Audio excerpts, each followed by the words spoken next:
네, 안녕하십니까. 이사무장입니다. 오늘은 유치권자의 인도명령 신청 가능한가? 가능하다면 얼만큼 걸리는지 그런 부분에 대해서 설명을 드리고자 합니다. 네, 결론부터 말씀드리자면 유치권자에 대한 인도명령 신청 가능하고 허위에 대항력 있는 임차인도 가능합니다. 제가 지난 10년 동안 부동산 경매로 유치권 있는 물건들을 낙찰받고 혹은 고객님들의 물건을 낙찰받아서 유치권 신고된 물건들에 대해서 인용 신청을 해서 100% 저는 결정을 받아왔다 이렇게 말씀드렸습니다. 물론 그게 다 쉽진 않았습니다. 100% 쉽진 않았고 쉬운 물건도 있었고 어려운 물건도 있었습니다. 좀 돌이켜 생각해보면 이런 물건은 내가 인용 결정 받기 어렵겠다. 좀 그런 물건도 없지 않아 있었습니다.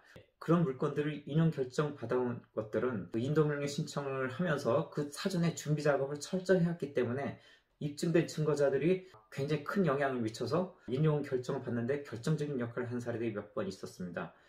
그러니까 낙찰 받고 나서 자기 유치권 신고된 물건에서 철저한 입증 자료를 잘 준비만 하신다면 인용 결정 받는 게 그렇게 어려운 일은 아니다. 저는 이렇게 말씀드리고 싶습니다. 네, 그럼 여기서 인도명령 신청 절차와 일반 소송에 관한 차이점을 간단히 설명드리겠습니다. 그 법원에서는 인도명령 신청 절차는 굉장히 간이한 절차를 만들어서 낙찰자가 빠른 시간 내에 명도를 할 수 있도록 도울 수 있는 그 절차를 만든 겁니다. 한 2, 3개월 정도면, 늦어도 2, 3개월 정도면 유치권자라 하더라도 한 번에 그 인용 결정을 받습니다. 그러니까 재판 과정이 아닙니다.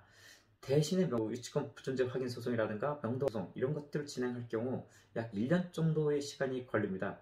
물론 저는 과거에 7개월 정도의 시간이 걸려서 1심에서 승소한 사례도 있는데 보통은 1년 정도를 기준으로 생각한다면 맞다라고 생각을 합니다. 2심으로 간다면 또 5, 6개월 정도가 걸릴 테고 3심 대법원까지 간다면 상대방은 또 그런 식으로 또 시간을 끌 수 있으니 그것도 3개월에서 6개월 정도 잡으면 보통 2년 정도의 시간을 혼자라고 해서 좀 더 오래 걸리는 거 아니냐 이렇게 생각해 볼 수 있는데, 그렇다면 일반적인 인도명령 신청 절차를 살펴보겠습니다. 점유자들의 종류에 따라서 분류를 어떻게 하냐에 따라서 기간이 약간 좀 틀립니다.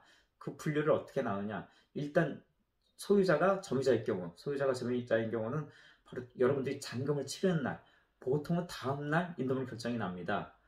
두 번째 임차인의 경우, 임차인의 경우도 이제 두 가지로 나누는데 대항력이 없이 모두 배당을 받거나 배당을 일부 받거나 대항력이 없는 경우, 대항력이 있어도 그 배당을 전액 받는 경우, 이런 경우는 잔금 치르고 나서 약 1개월 뒤에 배당기일이 잡히는데 배당기일 다음날 정도에 이제 인도명령 신청을 하면 바로 다음날 잡힙니다. 다음 세 번째의 경우는 허위의 대항력 있는 임차인이라든가 유치권자, 허위 유치권자가 대상이 되겠죠.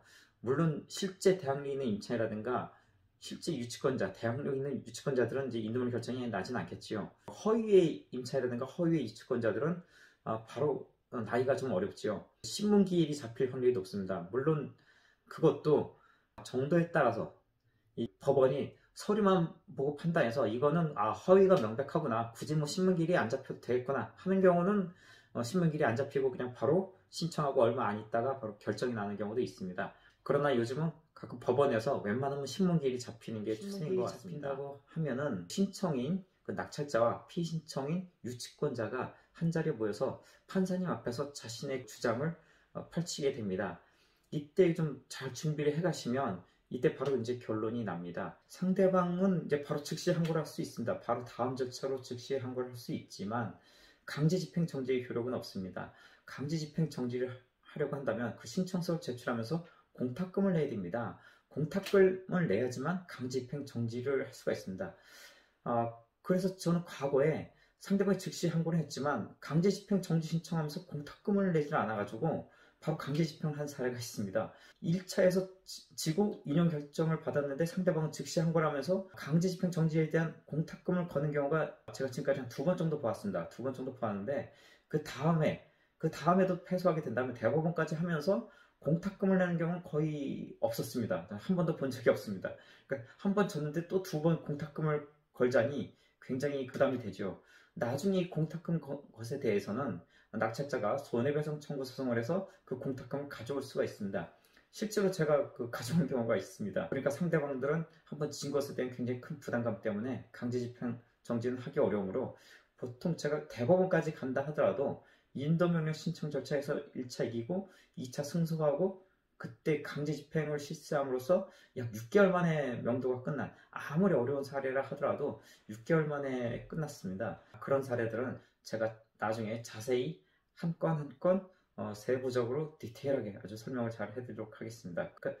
그러니까 결론은 유치권에 대한 물건에 대해서 인도명령 신청이 어느 정도 가능하니 그렇게 크게 걱정하지 않으셔도 된다. 오늘 이렇게 해서 유치권자에 대한 인도명령 신청 가능한가, 인용 결정 받기 가능한가, 그런 부분에서 이제 알려드렸고, 절차, 기간, 그런 것도 알려드렸습니다. 그러니까 유치권에 대해서 너무 오늘도 이 영상 도움 되셨다면 좋아요, 구독, 알람 설정 부탁드리겠습니다.